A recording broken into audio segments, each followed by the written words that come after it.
Hi friends, నమస్తే. Summer special item కుల్ఫీని ఇంట్లోనే చాలా ఈజీగా టేస్టీగా చేసుకోవచ్చు. టేస్ట్ మాత్రం అద్దిరిపోతుంది. నోట్లో పెట్టుకోగానే అలా వెన్నెలా కరిగిపోతుంది. దీనికోసం ముందుగా ఒక గిన్నెలో ఫుల్ క్రీమ్ పాలని 1/2 లీటర్ తీసుకోవాలి. స్టవ్ వెలిగించుకొని పాల గిన్నెను పెట్టుకొని పాలు మరిగించుకోవాలి. పాలు మరుగుతున్నప్పుడు మీగడ ఫామ్ అవ్వకుండా ఒక స్పూన్తోని మధ్య మధ్యలో కలుపుతూ ఉండాలి. మీగడ ఫామ్ అయితే కుల్ఫీలు సాఫ్ట్గా రావని గుర్తుపెట్టుకోండి. అందుకోసం మీగడ ఫామ్ కాకుండా ఉండడానికి మనం స్పూన్తోని పాలని అలా కలుపుతూ మరిగించుకోవాలి. పాలు మరిగిన తర్వాత కొంచెం చిక్కబడతాయండి, అది గుర్తుపెట్టుకోండి. పాలు కొంచెం చిక్కబడిన తర్వాత మన టేస్ట్కి సరిపడా పంచదారను యాడ్ చేసుకోవాలి.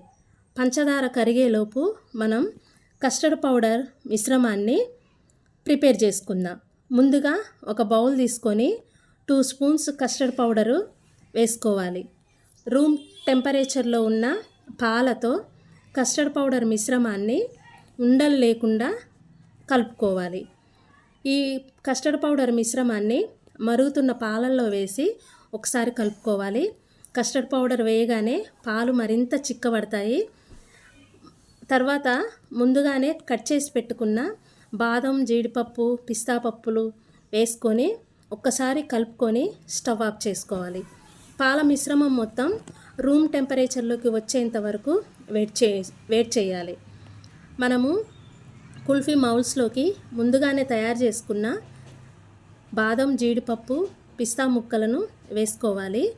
ఈ కుల్ఫీ మౌల్స్ నేను అమెజాన్లో ఆర్డర్ చేశానండి.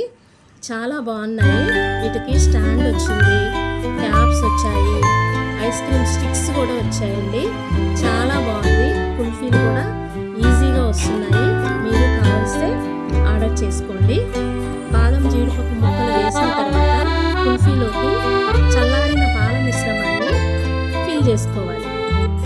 పైన కుల్ఫీ పైన జీడిపప్పు, బాదం పప్పు మిశ్రమాన్ని వేసుకొని గార్నిష్ చేసుకోండి.